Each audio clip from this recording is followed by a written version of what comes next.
എല്ലാ കൂട്ടുകാർക്കും പുതിയൊരു വീഡിയോയിലേക്ക് സ്വാഗതം. ഇന്ന് നമ്മൾ ഒരു സ്പെഷ്യൽ വീഡിയോയാണ്. പപ്പടം വെള്ളത്തിൽ മുക്കി എങ്ങനെ വറുക്കാം എന്നുള്ളതാണ്. അതിലേക്കുള്ള ചേരുവകളാണ് ഇതെല്ലാം. ചുവന്നുള്ളി എടുത്ത് വയ്ക്കാം, ദാ ഇത്രയും. അര കപ്പ് തേങ്ങ ചിരവിയതെടുത്ത് വയ്ക്കാം. 2 ടേബിൾ സ്പൂൺ ഇടിച്ച മുളക്, അതായത് ക്രഷ്ഡ് ചില്ലി. ഈ ചുവന്നുള്ളി ഇതുപോലെ ചതച്ചെടുക്കുക ആദ്യം തന്നെ. എന്നിട്ട് ഈ ഇടിച്ച മുളകുണ്ടല്ലോ, അത് 2 ടേബിൾ സ്പൂൺ ചേർത്തിട്ട് രണ്ടും കൂടി ജോയിൻ ചെയ്തിട്ട് ഒന്നുകൂടി ഒന്ന് ചതച്ചെടുക്കണം. അപ്പോഴാണ് നമ്മൾ ചെയ്യുന്ന ഈ റെസിപ്പിക്ക് നല്ല ടേസ്റ്റ് ഉണ്ടാവുന്നത്. ഇതുപോലെ ചേർത്തിട്ടൊന്ന് ചതച്ചെടുക്കാം. ഇനി ഒരു പാൻ അടപ്പത്ത് വെച്ച ശേഷം പാൻ ചൂടായിട്ട് അതിലേക്ക് 2-3 ടേബിൾ സ്പൂൺ വെളിച്ചെണ്ണ ഒഴിച്ചു കൊടുക്കാം. വെളിച്ചെണ്ണ തന്നെ ഒഴിച്ചു കൊടുക്കുക. അതിലേക്ക് ഇടിച്ച മുളകും ചുവന്നുള്ളിയും കൂടി ചേർത്തിട്ട് ഇട്ട് കൊടുക്കാം. ലോ ഫ്ലെയിം വയ്ക്കാം. എന്നിട്ടൊന്ന് ചെറുതായിട്ടൊന്ന് മൊരിയിച്ചെടുക്കുക. ഫസ്റ്റ് തന്നെ അല്പം ഉപ്പ് ചേർത്ത് കൊടുക്കാം ഈ സമയത്ത്. എന്നിട്ടൊന്നും കൂടി ഒന്ന് മൊരിയിച്ചെടുക്കുക. അതിനുശേഷം എടുത്തു വെച്ചിട്ടുള്ള തേങ്ങ ചിരവിയതുണ്ടല്ലോ, അതിട്ട് കൊടുക്കുക. ഇതെല്ലാം ലോ ഫ്ലെയിമിൽ തന്നെ ചെയ്യണം. എന്നിട്ട് എല്ലാം കൂടി ഒന്ന് ജോയിൻ ചെയ്ത് കൊടുക്കുക. ഇനി ഇത് നന്നായിട്ടൊന്ന് മൊരിയിച്ചെടുക്കാം. ഇതുപോലെ നന്നായി മൊരിഞ്ഞു വന്നതിന് ശേഷം അതിലേക്ക് 1/2 ടീസ്പൂൺ വിനാഗിരി ഒഴിച്ചു കൊടുക്കാം. ഒരു ചെറിയ പുളി രസത്തിന് വേണ്ടിയിട്ടാണ്. നല്ല ടേസ്റ്റ് ഉണ്ടാവും അങ്ങനെ ചെയ്ത് കഴിഞ്ഞാൽ. എന്നിട്ട് തീ അപ്പം തന്നെ ഓഫ് ചെയ്ത് വയ്ക്കുക. ഇപ്പോൾ നമ്മുടെ മസാല റെഡിയായി. ഇനി ഇതൊരു പാത്രത്തിലേക്ക് മാറ്റിയിട്ട് സെറ്റ് ചെയ്ത് മാറ്റി വയ്ക്കാം. ഇനിയാണ് പച്ചവെള്ളം എടുത്തിട്ട് അതിൽ പപ്പടം ഇതുപോലെ 2 സൈഡ് നന്നായിട്ട് മുക്കി പൊക്കിയെടുക്കുക. ഇതുപോലെ. എന്നിട്ട് ഒരു കട്ടിംഗ് ബോർഡിൻ്റെ പുറത്തോ അല്ലെങ്കിൽ ഒരു പ്ലേറ്റിലോ ഇതേപോലെ നിവർത്തി അങ്ങോട്ട് വയ്ക്കുക. എന്നിട്ട് ഈ പപ്പടം എടുത്തിട്ട് ഒരു കോൺ ഷേപ്പിൽ ഇങ്ങനെ ചെയ്തെടുക്കുക.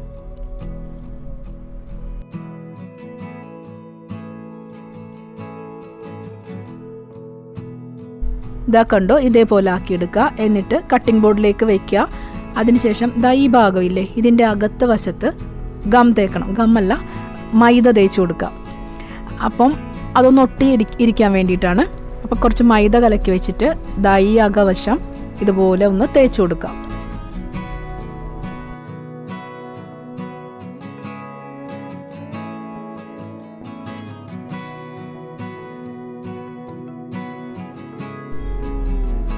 ഇങ്ങനെ അങ്ങ് ഒട്ടിച്ചു കൊടുക്കുക.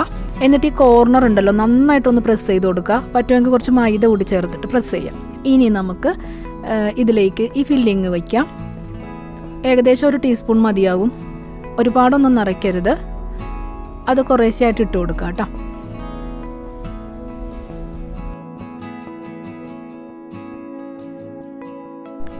ഇനി ഈ ഭാഗം ഉണ്ടല്ലോ, ഇത് ഇതുപോലെ മടക്കി ഇങ്ങനെ ഒട്ടിച്ചു വയ്ക്കാനുള്ളതാണ്. അപ്പോൾ ഈ വശത്തിൻ്റെയും അകത്തെ വശം മൈദ ഒന്ന് തേച്ച് കൊടുത്തിട്ട് വേണം ഇതുപോലെ ഒട്ടിക്കാൻ.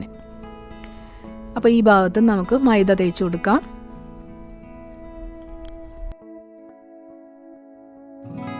ഇതുപോലെ അങ്ങ് നൈസായിട്ടൊന്ന് തേച്ച് കൊടുത്താൽ മതി. നന്നായിട്ട് ഒട്ടിക്കിട്ടും.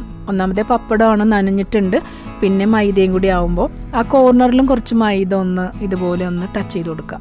അപ്പോൾ അതിൽ കൂടി എണ്ണ കയറാൻ ചാൻസ് ഉണ്ട്, അതുകൊണ്ടാണ്. എന്നിട്ട് ഇത് നന്നായിട്ടൊന്ന് ഒട്ടിച്ചു കൊടുക്കുക. അപ്പോഴും ഈ 2 കോർണർ വേറെ വരും. ഇതേപോലെ 2 അറ്റം അതും ഒന്നും നന്നായിട്ടൊന്ന് പ്രസ് ചെയ്ത് കൊടുക്കുക. ഒന്ന് മടക്കി വെച്ചിട്ട് ഇതുപോലെ നന്നായിട്ടൊന്ന് അമർത്തി കൊടുത്താൽ സീലായും നന്നായിട്ട്. ഒരു കാരണവശാലും ഇത് തുറന്നു പോവോ അകത്തേക്ക് എണ്ണ കയറോ ഒന്നും ചെയ്യില്ല. ഇനി ഒരു പാൻ അടപ്പത്ത് വെച്ചിട്ട് അതിലേക്ക് വെളിച്ചെണ്ണ തന്നെ ഒഴിച്ചു കൊടുക്കുക. വറുക്കാൻ ആവശ്യമായിട്ടുള്ളൊരു വെളിച്ചെണ്ണ ഒഴിച്ചു കൊടുക്കാം. എന്നിട്ട് എണ്ണ നന്നായി ചൂടാവുമ്പോൾ ഓരോന്നായിട്ട് ഇട്ട് കൊടുക്കുക കേട്ടോ. പപ്പടമാണ്, ഒരുപാട് സമയമൊന്നും എടുക്കില്ല. എങ്കിലും സാധാരണ നമ്മൾ പപ്പടം മാത്രം വറുക്കുന്നതിനേക്കാളും ഡബിൾ ടൈം എടുക്കും കേട്ടോ. കാര്യം ഇതിൻ്റെ ഒരു ടെക്സ്ചറൊക്കെ ഒന്ന് മാറിയിട്ടുണ്ടാവും. ഈ പപ്പടത്തിൻ്റെ കുറച്ചൊരു കനം വെച്ച പോലെ ഉണ്ടാവും, നമ്മൾ കഴിക്കുമ്പോൾ അറിയാൻ പറ്റും.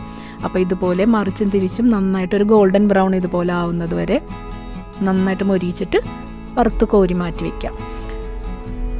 പിന്നെ ഒരു കാര്യമുണ്ട്, ഇത് ശരിക്കും പറഞ്ഞാൽ ചോറിൻ്റെ ഒപ്പവും കഞ്ഞിയുടെ ഒപ്പവും അതുപോലെ തന്നെ ചായയുടെ സ്നാക്കായിട്ടും കഴിക്കാൻ നല്ല ടേസ്റ്റാണ്. പക്ഷേ ഇതെന്തിൻ്റെ കൂടെ കഴിക്കുകയാണെങ്കിലും കഴിക്കാനുള്ള സാധനം ആദ്യം എടുത്ത് വയ്ക്കുക. എന്നിട്ട് ഇതെല്ലാം ഇതുപോലെ സെറ്റ് ചെയ്ത് വയ്ക്കുക. വറുക്കൽ മാത്രം ആ കഴിക്കുന്ന സമയത്തായിരിക്കണം വറുക്കാനുള്ളത്. അപ്പം നമുക്ക് നല്ല ക്രിസ്പി ആയിട്ട് ചൂടോടെ കഴിക്കാൻ നല്ല ടേസ്റ്റ് ആയിരിക്കും. ഉണ്ടാക്കി കുറച്ച് നേരം മാറ്റിയൊന്നും വെക്കാൻ പറ്റില്ല, തണുത്ത് പോകും, അങ്ങനെ ഒരു ചാൻസ് ഉണ്ട്. അപ്പം കഴിക്കേണ്ട സാധനം എടുത്തിട്ട് ഇതെല്ലാം സെറ്റ് ചെയ്ത് വറുത്തെടുത്ത് അതിലേക്ക് വെച്ചങ്ങ് കഴിക്കുക. ചായയുടെ ഒപ്പമാണെങ്കിലും ചോറിൻ്റെ ഒപ്പമാണെങ്കിലും ഒരുപോലെ ടേസ്റ്റാട്ടോ. നല്ല ടേസ്റ്റാണ് ഇതിൻ്റെ ഫില്ലിങ്ങൊക്കെ. പപ്പടമായിട്ട് നന്നായിട്ട് കോമ്പിനേഷൻ ആവുന്ന ഒരു ഫില്ലിങ്ങാണിത്. അപ്പോൾ എല്ലാവരും ഒന്ന് ട്രൈ ചെയ്ത് നോക്കൂ. എങ്ങനെയുണ്ട് നമ്മുടെ പപ്പടത്തിൻ്റെ റെസിപ്പി? സൂപ്പർ അല്ലേ? അപ്പോൾ എല്ലാവർക്കും ഇഷ്ടമായിട്ടുണ്ടെന്ന് വിചാരിക്കുന്നു. ഇഷ്ടമായിട്ടുണ്ടെങ്കിൽ തീർച്ചയായിട്ടും ലൈക്ക് ചെയ്യുക, കമൻറ്റ് ചെയ്യുക, ഷെയർ ചെയ്യുക. അപ്പം ഞാൻ അടുത്തൊരു വീഡിയോയുമായിട്ട് വരുന്നതാണ്. താങ്ക്സ്.